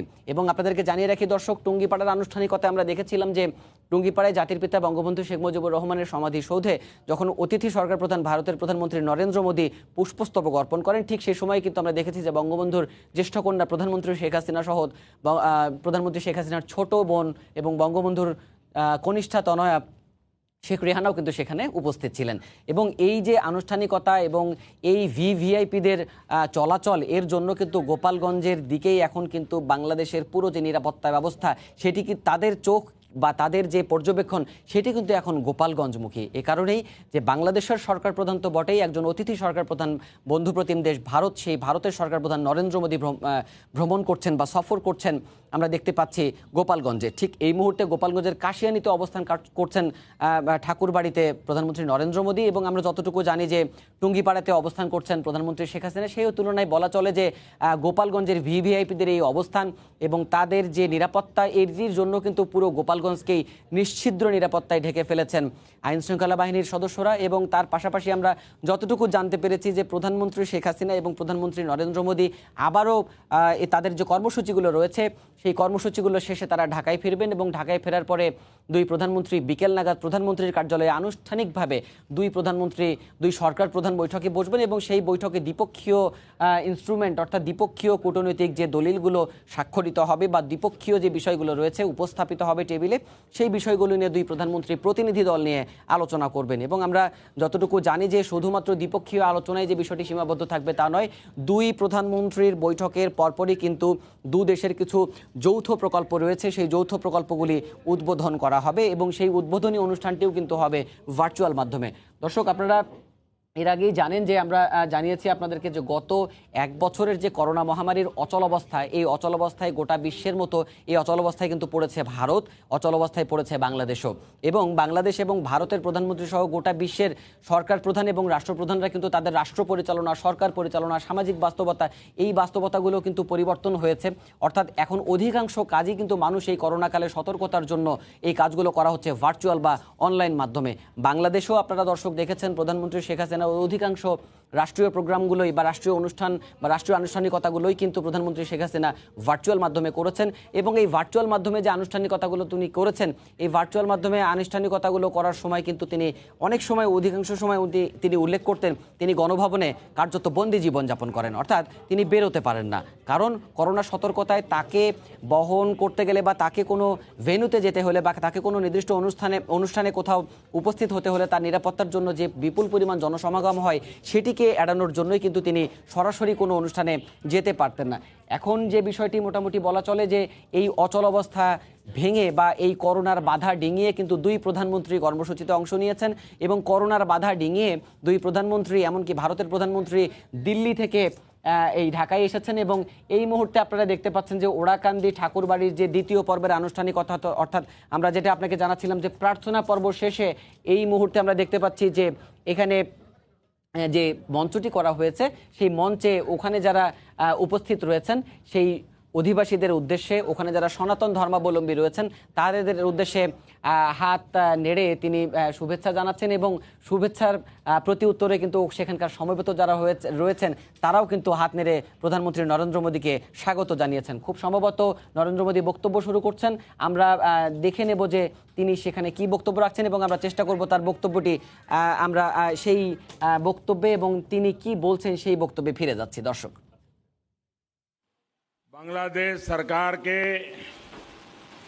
गणमान्य प्रतिनिधि कृषि मंत्री डॉक्टर मोहम्मद अब्दुल रजाक जी, श्री शेख सलीम जी, लेफ्टिनेंट कर्नल मोहम्मद फारूक खान जी, भारत की संसद में मेरे अनन्य सहयोगी और मेरे मित्र श्री श्री हरिचांद ठाकुर जी परंपरा और मूल्यों का प्रतिनिधित्व कर रहे श्रीमान शांतनु ठाकुर जी, भारत से आए ऑल इंडिया मातवा महासंघ के प्रतिनिधि श्री श्री हरिचांद ठाकुर जी में अनन्य श्रद्धा रखने वाले मेरे बहनों और भाइयों और सभी सम्मानित साथियों, आप सबको आदरपूर्वक नमस्कार।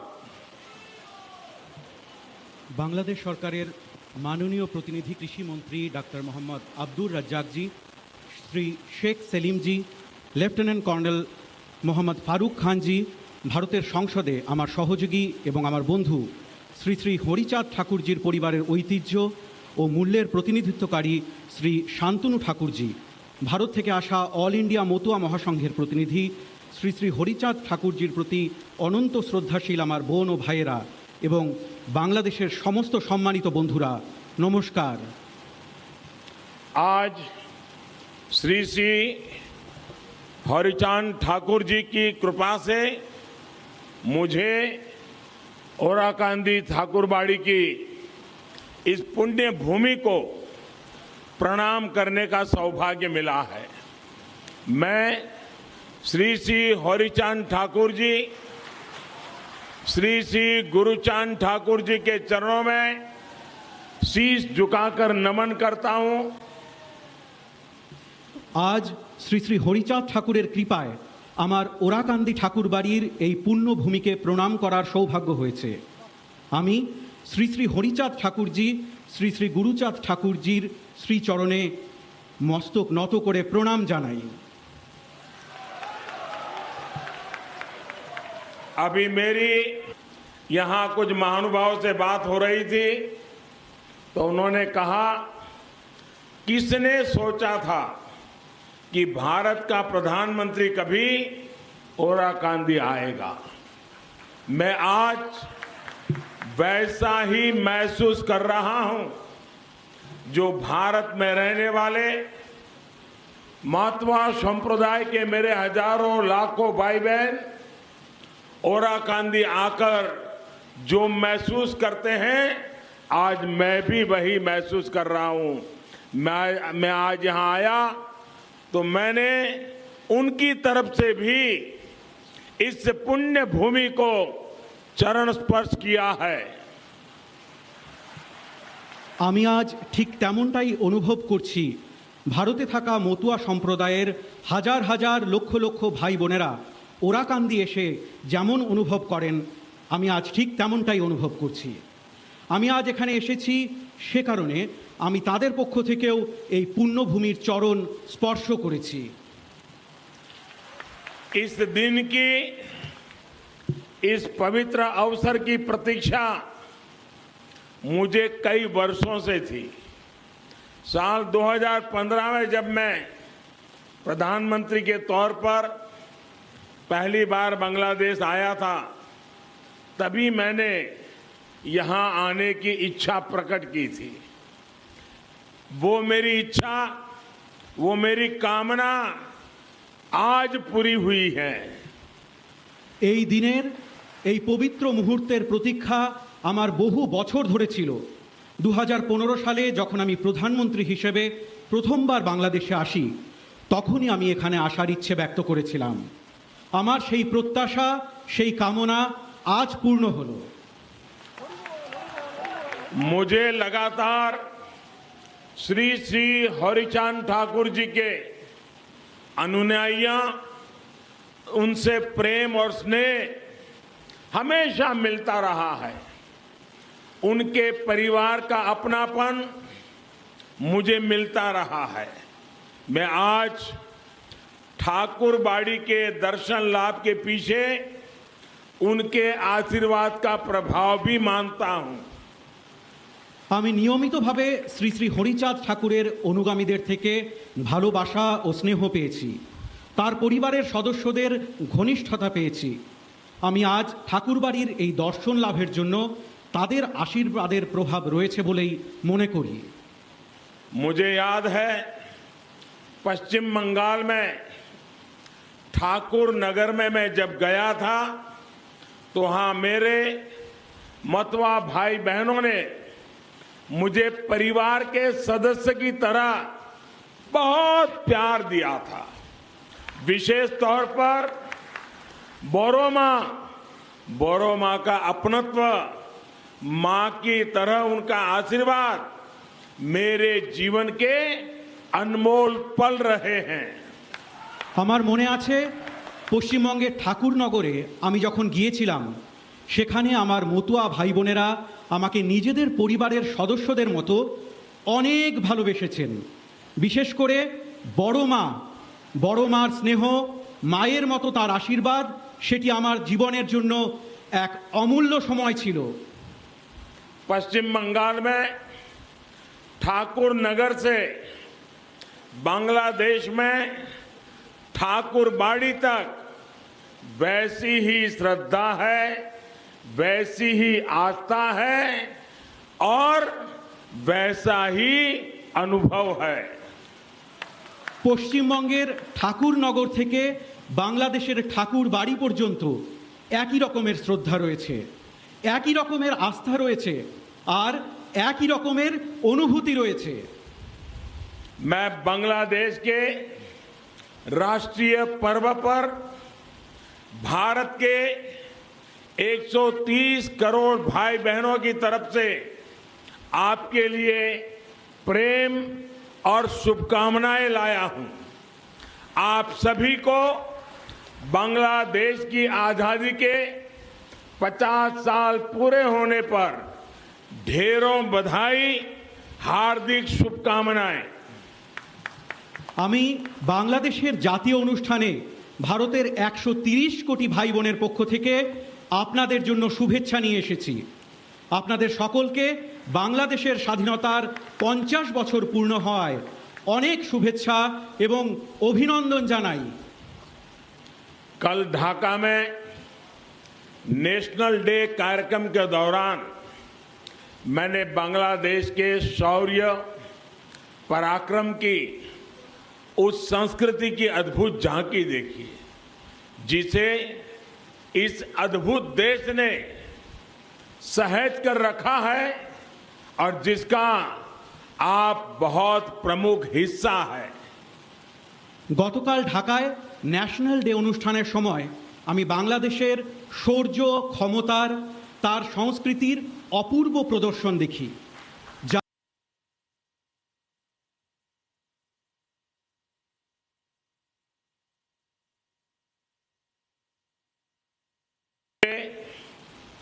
मैं जातिर पिता बंगबंधु शेख मुजीबुर रहमान की समाधि सौधों पर गया, वहां श्रद्धा सुमन अर्पित किए। शेख मुजीबुर रहमान जी का नेतृत्व, उनका विजन और बांग्लादेश के लोगों पर उनका विश्वास एक मिसाल है। এখানে আসার আগে আমি জাতির পিতা বঙ্গবন্ধু শেখ মুজিবুর রহমানের সমাধি সৌধে গিয়েছি, সেখানে শ্রদ্ধাঞ্জলি অর্পণ করেছি। শেখ মুজিবুর রহমানজির নেতৃত্ব, ওনার ভিশন আর বাংলাদেশের লোকেদের ওপর ওনার বিশ্বাস এক উদাহরণ স্বরূপ। आज जिस तरह भारत बांग्लादेश की सरकारें दोनों देशों के स्वाभाविक संबंधों को मजबूत कर रही है, सांस्कृतिक रूप से यही काम ठाकुरबाड़ी और श्री श्री हरिचांद ठाकुर जी के संदेश दशकों से करते आए हैं। আজ যেভাবে ভারত বাংলাদেশের সরকার দুদেশের স্বাভাবিক সম্পর্ককে শক্তিশালী করছে, সাংস্কৃতিকভাবে এই কাজই ঠাকুরবাড়ি এবং শ্রী শ্রী হরিচাঁদ ঠাকুরজির বার্তা বহু দশক ধরে করে আসছে। एक तरह से ये स्थान भारत और बांग्लादेश के आत्मिक रिश्तों की तीर्थस्थली है। हमारा रिश्ता जन से जन का रिश्ता है, मन से मन का रिश्ता है। একভাবে এই স্থান ভারত ও বাংলাদেশের আত্মিক সম্পর্কের তীর্থক্ষেত্র। আমাদের সম্পর্ক মানুষের সঙ্গে মানুষের সম্পর্ক, মনের সঙ্গে মনের সম্পর্ক। भारत और बांग्लादेश दोनों ही देश अपने विकास को अपनी प्रगति से पूरे विश्व की प्रगति देखना चाहते हैं। दोनों ही देश दुनिया में अस्थिरता, आतंक और अशांति की जगह स्थिरता, प्रेम और शांति चाहते हैं। ভারত এবং বাংলাদেশ উভয় দেশই নিজেদের বিকাশ, নিজেদের প্রগতির চেয়ে সমগ্র বিশ্বের উন্নতি দেখতে চায়। উভয় দেশই পৃথিবীতে অস্থিরতা, সন্ত্রাস এবং অশান্তির পরিবর্তে স্থিতিশীলতা, প্রেম এবং শান্তি চায়। यही मूल्य, यही शिक्षा श्री श्री हरिचांद ठाकुर देव जी ने हमें दी थी। आज सारा विश्व जिन मूल्यों की बात करता है, मानवता के जिस भविष्य का सपना देखता है, उन मूल्यों के लिए श्री श्री हरिचांद जी ने अपना जीवन समर्पित किया था। এই মূল্য, এই শিক্ষা শ্রী শ্রী হরিচাঁদ ঠাকুর দেবজি আমাদের দিয়েছিলেন। আজ সমগ্র বিশ্ব যেই মূল্যবোধের কথা বলে, মানবতার যেই ভবিষ্যতের স্বপ্ন দেখে, সেই মূল্যবোধের জন্য শ্রী শ্রী হরিচাঁদজি নিজের জীবন উৎসর্গ করেছেন। महान कवि श्री महानंदो हालदार ने श्री श्री गुरुचांद चरितो में लिखा है, तपशील जाति मधुजा जा किछु होइचे, हरिचंद कल्प वृक्ष સૌકળી ફેલ છે अर्थात शोषित, पीड़ित, दलित, वंचित समाज ने जो कुछ भी चाहा, जो कुछ हासिल किया, वो श्री श्री हरिचांद जी जैसे कल्प वृक्ष का ही फल है। মহান কবি শ্রী মহানন্দ হালদার শ্রী শ্রী গুরুচাঁদ চরিতে লিখেছিলেন, তপশীল জাতি মাধুর্য যা কিছু হয়েছে হরিচাঁদ কল্পবৃক্ষ সকলই ফেলেছে। অর্থাৎ নির্যাতিত, নিপীড়িত, দলিত, অবহেলিত সমাজ যা কিছু চেয়েছে, যা কিছু পেয়েছে, তা শ্রী শ্রী হরিচাঁদ জির মতো কল্পবৃক্ষেরই ফল। श्री श्री हरिचांद जी को दिखाए मार्ग पर ही चलते हुए आज हम एक समान समरस समाज की तरफ बढ़ रहे हैं। उन्होंने उस दौर में महिलाओं की शिक्षा, उनकी सामाजिक भागीदारी के लिए काम शुरू कर दिया था। आज हम महिला सशक्तिकरण के प्रयासों को पूरे विश्व में आगे बढ़ता देख रहे हैं। শ্রী শ্রী হরিচাঁদ জির দেখানো পথে চলে আজ আমরা একটি সমান ও সামঞ্জস্যপূর্ণ সমাজের দিকে এগোচ্ছি। উনি সেই সময়ে মহিলাদের শিক্ষা, তাদের সামাজিক অংশীদারিত্বের জন্য কাজ শুরু করে দিয়েছিলেন। আজ আমরা মহিলাদের ক্ষমতায়নের প্রচেষ্টায় সমগ্র বিশ্বকে এগিয়ে যেতে দেখছি।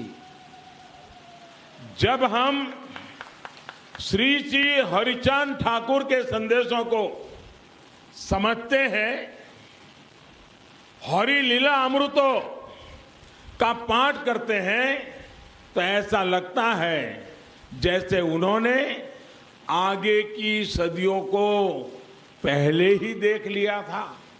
उनके पास एक दिव्य दृष्टि थी, एक अलौकिक प्रज्ञा थी।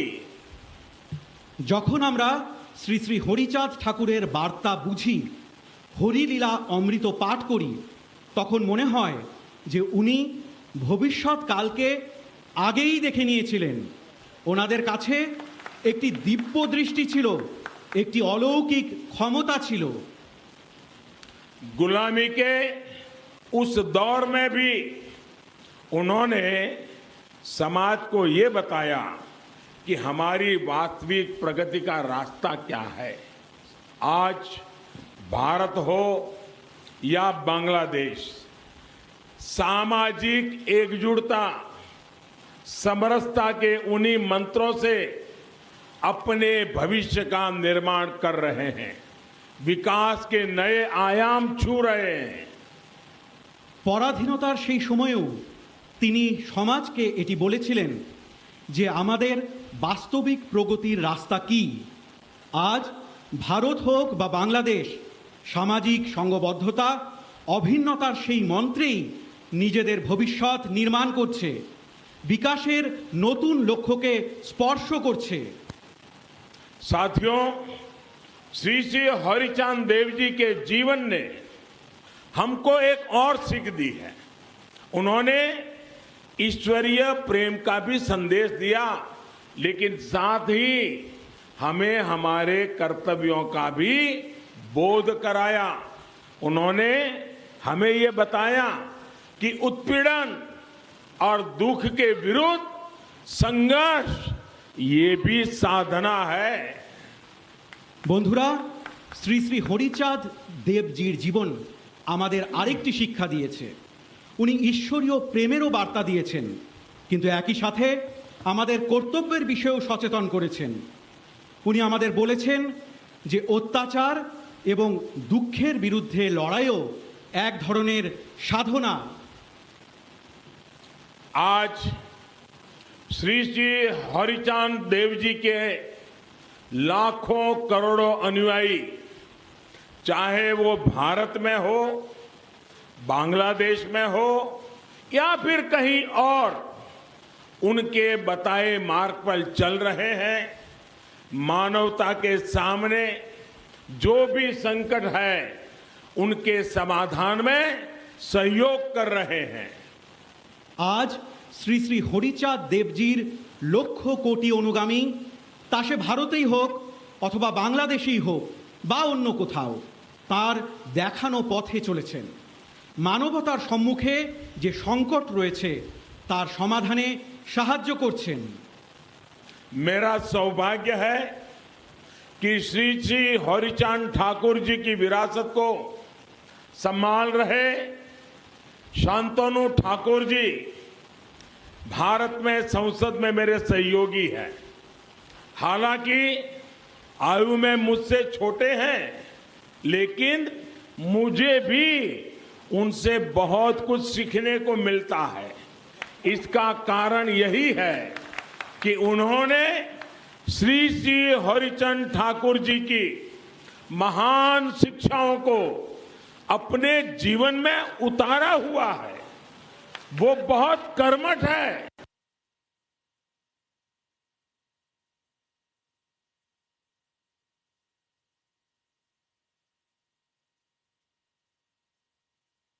যে শ্রী শ্রী হরিচাঁদ ঠাকুরের ঐতিহ্যকে বয়ে নিয়ে চলা শান্তনু ঠাকুরজি সংসদে আমার সহযোগী। যদিও বয়সে উনি আমার চেয়ে ছোট, কিন্তু আমিও ওনার কাছ থেকে অনেক কিছু শিখতে পারি। এর কারণ হলো উনিও শ্রী শ্রী হরিচাঁদ ঠাকুরজির মহান শিক্ষা নিজের জীবনে গ্রহণ করেছেন। উনি খুবই কর্মঠ, সমাজের লোকেদের জন্য সংবেদনশীলতার সঙ্গে দিন রাত করেন।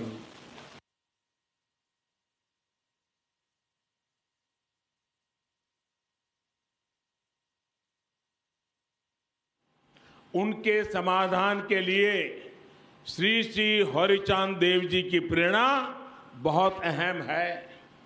दोनों देशों का साथ मिलकर हर चुनौती का मुकाबला करना जरूरी है। यही हमारा कर्तव्य है। यही इन दोनों देशों के करोड़ों लोगों के कल्याण का मार्ग है। বন্ধুরা, আজ ভারত এবং বাংলাদেশের সামনে যে ধরনের একই রকম চ্যালেঞ্জ রয়েছে তার সমাধানের জন্য শ্রী শ্রী হরিচাঁদ দেবজির অনুপ্রেরণা খুব গুরুত্বপূর্ণ। দু দেশের একজোট হয়ে প্রত্যেকটি চ্যালেঞ্জের মোকাবিলা করা উচিত। এটি আমাদের কর্তব্য। এটি দু দেশের কোটি কোটি জনগণের কল্যাণের পথ। कोरोना महामारी के दौरान भारत और बांग्लादेश दोनों ही देशों ने अपने इस सामर्थ्य को सिद्ध करके दिखाया है। आज दोनों ही देश इस महामारी का मजबूती से मुकाबला कर रहे हैं और एक साथ मिलकर मुकाबला कर रहे हैं। Made in India vaccine Bangladesh के नागरिकों तक भी पहुंचे। भारत इसे अपना कर्तव्य समझकर काम कर रहा है। করোনা মহামারীর সময় ভারত এবং বাংলাদেশ উভয় দেশই নিজেদের এই সামর্থ্যের পরিচয় দিয়েছে।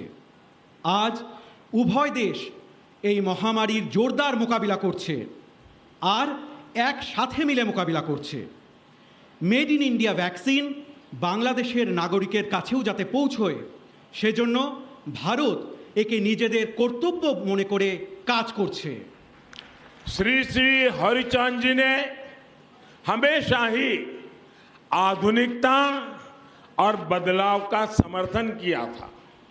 मुझे बताया गया कि जब महामारी का संकट शुरू हुआ था तो यहाँ ओराकांदी में आप सभी ने टेक्नोलॉजी को अपनाया, ऑनलाइन कीर्तन किए, सामाजिक आत्मविश्वास बढ़ाया। ये दिखाता है कि श्री श्री हरिचांद जी की प्रेरणा हमें हर मुश्किल में आगे बढ़ना सिखाती है। শ্রী শ্রী হরিচাঁদ জি সর্বদা আধুনিকতা এবং পরিবর্তনের সমর্থন করেছেন। আমাকে বলা হয়েছে যে যখন মহামারীর সংকট শুরু হয়েছিল তো এখানে ওরাকান্দিতে আপনারা সকলে প্রযুক্তির ব্যবহার করেন। অনলাইন কীর্তন করেন, সামাজিক আত্মবিশ্বাস বৃদ্ধি করেন। এতে দেখায় যে শ্রী শ্রী হরিচাঁদ দেবজির প্রেরণা আমাদের প্রত্যেক সমস্যার মোকাবিলা করতে শেখায়। श्री श्री हरिचांद देव जी की शिक्षाओं को जन जन तक पहुंचाने में दलित पीड़ित समाज को एक करने में बहुत बड़ी भूमिका उनके उत्तराधिकारी श्री श्री गुरुचांद ठाकुर जी की भी है। श्री श्री गुरुचांद जी ने हमें भक्ति, क्रिया और ज्ञान का सूत्र दिया था। শ্রী শ্রী হরিচাঁদ দেবজির শিক্ষা প্রত্যেকটি মানুষের কাছে পৌঁছতে, দলিত নিপীড়িত সমাজকে এক করতে অনেক বড় মাপের ভূমিকা ওনার উত্তরাধিকারী শ্রী শ্রী গুরুচাঁদ ঠাকুরজির রয়েছে। শ্রী শ্রী গুরুচাঁদজি আমাদের ভক্তি, ক্রিয়া এবং জ্ঞানের সূত্র দিয়েছিলেন। श्री श्री गुरुचांद चरितो कहता है, अनुनाता जाति माजे शिक्षा विस्तारित आज्ञा करें होरी चांद तारे विधि मोते। अर्थात हरिचंद जी ने हमें समाज के कमजोर वर्ग तक शिक्षा पहुंचाने का आदेश दिया है।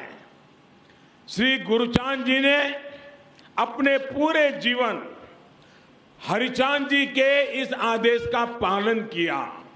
विशेषकर बेटियों की शिक्षा के लिए उन्होंने अथक प्रयास किए। শ্রী শ্রী গুরুচাঁদ চরিতে উল্লেখ রয়েছে, অনুনাতা জাতি মাঝে শিক্ষা বিস্তারিত আজ্ঞা করেন হরিচাঁদ তারে বিধিমতো। অর্থাৎ হরিচাঁদজি আমাদের সমাজের দুর্বল শ্রেণীর মানুষদের কাছে শিক্ষা পৌঁছানোর আদেশ দিয়েছেন। শ্রী গুরুচাঁদজি নিজের পুরো জীবন হরিচাঁদজির এই আদেশের পালন করেছেন। বিশেষত মেয়েদের শিক্ষার জন্য উনি গভীর প্রয়াস করেছেন। आज ये हर भारतवासी का सौभाग्य है कि वो यहाँ बांग्लादेश में श्री श्री गुरुचांद जी के प्रयासों से जुड़ रहा है। ओराकांदी में शिक्षा के अभियान से अब भारत के लोग भी जुड़ेंगे। আজ এটি প্রত্যেক ভারতবাসীর সৌভাগ্য যে তারা এখানে বাংলাদেশে শ্রী শ্রী গুরুচাঁদজির প্রচেষ্টার সঙ্গে যুক্ত হচ্ছেন। ওরাকান্দিতে শিক্ষার অভিযানে এখন থেকে ভারতের জনগণ যুক্ত হবেন। ओराकांदी में भारत सरकार लड़कियों के मिडिल स्कूल को अपग्रेड करेगी, नई आधुनिक सुविधाएं जोड़ेगी। साथ ही भारत सरकार द्वारा यहां एक प्राइमरी स्कूल भी स्थापित किया जाएगा। ওরাকান্দিতে ভারত সরকার মেয়েদের মিডল স্কুল আপগ্রেড করবে, নতুন আধুনিক সুবিধা প্রদান করবে। একই সাথে ভারত সরকার এখানে একটি প্রাথমিক বিদ্যালয় স্থাপন করবে। ये भारत के करोड़ों लोगों की तरफ से श्री श्री हरिचांद ठाकुर जी को श्रद्धांजलि है। हम बांग्लादेश सरकार के भी आभारी हैं जो इस कार्यक्रम में हमारा सहयोग कर रही है। এটি ভারতের কোটি কোটি মানুষের পক্ষ থেকে শ্রী শ্রী হরিচাঁদ ঠাকুরজির প্রতি শ্রদ্ধাঞ্জলি। আমরা বাংলাদেশ সরকারের প্রতিও কৃতজ্ঞ যারা এই কাজে আমাদের সঙ্গে রয়েছেন। मौतवा संप्रदाय के हमारे भाई बहन श्री श्री हरिचांद ठाकुर जी की जन्म जयंती के पुण्य अवसर पर हर साल बारोनी स्नान उत्सव मनाते हैं। भारत से बड़ी संख्या में श्रद्धालु इस उत्सव में शामिल होने के लिए ओराकांदी आते हैं। भारत के मेरे भाई बहनों के लिए ये तीर्थ यात्रा और आसान बने, इसके लिए भारत सरकार की तरफ से प्रयास और बढ़ाए जाएंगे।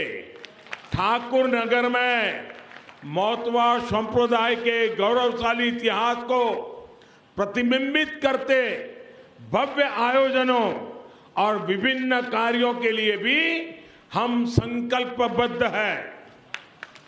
মতুয়া সম্প্রদায়ের আমাদের ভাই বোনেরা শ্রী শ্রী হরিচাঁদ ঠাকুরজির জন্ম জয়ন্তীর পুণ্য লগ্নে প্রতি বছর বারুণী স্নান উৎসব পালন করেন। ভারত থেকে প্রচুর সংখ্যক পুণ্যার্থী এই উৎসবে যোগ দেবার জন্য ওরাকান্দি আসেন।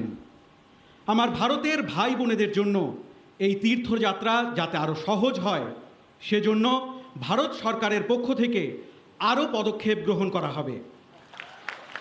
ঠাকুরনগরে মতুয়া সম্প্রদায়ের গৌরবময় ইতিহাসকে তুলে ধরতে মনজ্ঞ আয়োজন এবং বিভিন্ন কাজের জন্য আমরা সংকল্পবদ্ধ। साथियों, भारत आज सबका साथ, सबका विकास, सबका विश्वास इस मंत्र को लेकर के आगे बढ़ रहा है और बांग्लादेश में इसमें सहोजात्री है। वहीं बांग्लादेश आज दुनिया के सामने विकास और परिवर्तन का एक मजबूत उदाहरण पेश कर रहा है और इन प्रयासों में भारत आपका सहोजात्री है। বন্ধুরা, ভারত আজ সকলের সাথে সকলের বিকাশ এবং সকলের বিশ্বাস এই মন্ত্র নিয়ে এগিয়ে চলেছে আর বাংলাদেশ এতে সহযাত্রী। সেই বাংলাদেশ আজ বিশ্বের সামনে বিকাশ আর পরিবর্তনের একটি শক্তিশালী উদাহরণ পেশ করছে আর সেই প্রচেষ্টায় ভারত আপনাদের সহযাত্রী। मुझे विश्वास है श्री श्री हरिचांद देव जी के आशीर्वाद से, श्री श्री गुरुचांद देव जी की प्रेरणा से हम दोनों देश 21वीं सदी के इस महत्वपूर्ण कालखंड में अपने इन साझा लक्ष्यों को हासिल करेंगे। भारत और बांग्लादेश प्रगति और प्रेम के पथ पर दुनिया का पथ प्रदर्शन करते रहेंगे। আমার বিশ্বাস যে শ্রী শ্রী হরিচাঁদ দেবের আশীর্বাদে, শ্রী শ্রী গুরুচাঁদ দেবের প্রেরণায় আমরা দুই দেশ একবিংশ শতকের এই গুরুত্বপূর্ণ সময়কালে নিজেদের এই লক্ষ্য পূরণ করব। ভারত এবং বাংলাদেশ উন্নতি এবং প্রেমের পথে বিশ্বের পথপ্রদর্শন করতে থাকবে। इन्हीं शुभकामनाओं के साथ आप सभी का हृदयपूर्वक बहुत बहुत धन्यवाद करता हूं।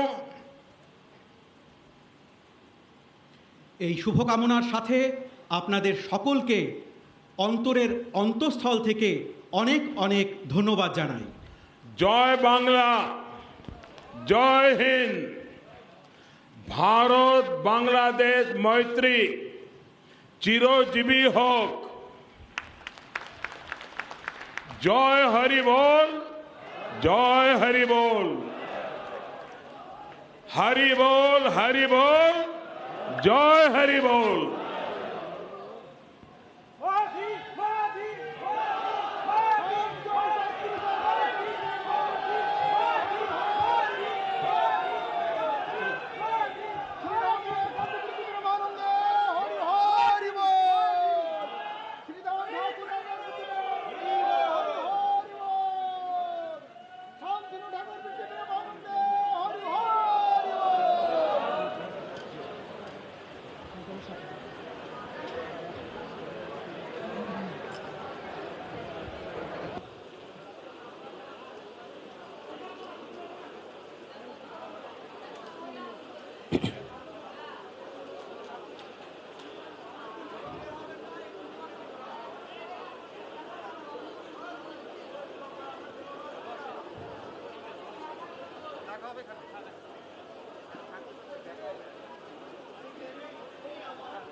আচ্ছা ভাই,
দর্শক, আপনারা দেখলেন যে ভারতের প্রধানমন্ত্রী যিনি বাংলাদেশ সফর করছেন, সেই ভারতের প্রধানমন্ত্রী বাংলাদেশ সফরের যে আনুষ্ঠানিকতা চলছে, সেই আনুষ্ঠানিকতায় দ্বিতীয় দিনে মাত্রই একটি অনুষ্ঠান শেষ হলো। অর্থাৎ ভারতের প্রধানমন্ত্রীর যে আনুষ্ঠানিকতাটি ছিল, সেই আনুষ্ঠানিকতাটির মধ্যে আমরা একটু আগেই দেখতে পেলাম যে প্রধানমন্ত্রী ওরাকান্দির যে ঠাকুর বাড়ি রয়েছে, সেই ঠাকুর বাড়িতে কিন্তু তিনি একটি বক্তব্য রেখেছেন। আমরা আগেই বলেছিলাম যে দুটি পর্বে অনুষ্ঠানটি ভাগ করা ছিল।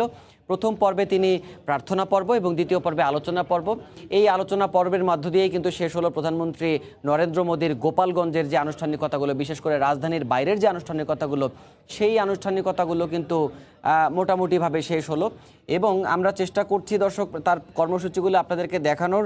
তিনি এই পুরো বক্তব্যে যে বিষয়টির উপর আলোকপাত করেছেন, সেই বক্তব্যের সঙ্গে কিন্তু অনেকটাই সাদৃশ্য রয়েছে গতকালকে জাতির পিতার জন্মশতবার্ষিকী এবং স্বাধীনতার সুবর্ণ জয়ন্তীর যে সমাপনী দিন, সমাপনী আয়োজন, সেই আয়োজনে যারা অংশ নিয়েছিলেন রাষ্ট্রপ্রধান, সরকার প্রধান শেখ হাসিনা এবং প্রধানমন্ত্রী নরেন্দ্র মোদী সহ, সেখানেও কিন্তু নরেন্দ্র মোদী এই বিষয়গুলোর উপরেই গুরুত্ব আরোপ করেছিলেন। নরেন্দ্র মোদী বলেছিলেন যে দেশের সম্পর্ক উন্নয়ন ভীষণভাবে জরুরি আগামী দিনগুলোর জন্য, কেননা শুধুমাত্র দ্বিপক্ষীয় যোগাযোগ নয়, এই পুরো আঞ্চলিক যোগাযোগের উন্নয়ন বা আঞ্চলিক যোগাযোগের একটি ভালো অবস্থান তৈরি করার জন্য কিন্তু দেশকে একসঙ্গে কাজ করতে হবে।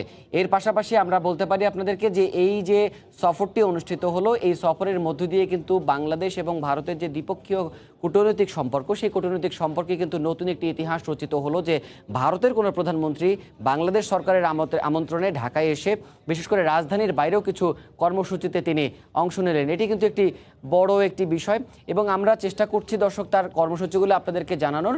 এবং ঢাকা থেকে ওনার যে কর্মসূচিগুলো উনি ঢাকার বাইরে সম্পন্ন করলেন, ঢাকায় আবারও তিনি ফিরবেন।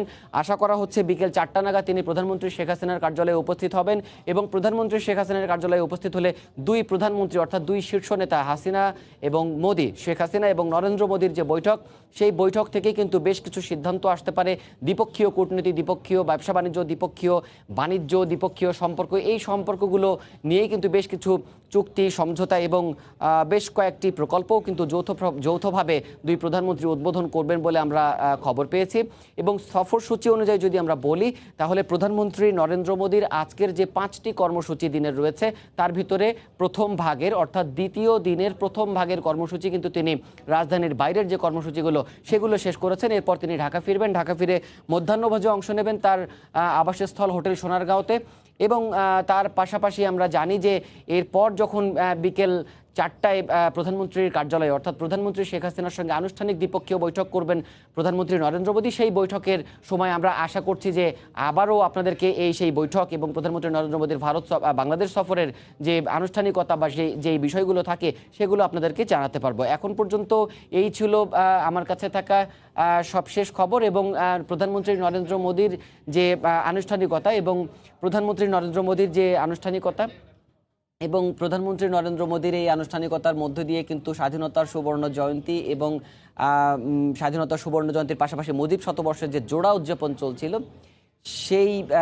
আমরা সেই আয়োজনগুলো দেখছিলাম এবং সেই আয়োজনগুলো আমরা ফলো করার চেষ্টা করছি, সেগুলো আমরা অনুসরণ করছি, কাভার করছি।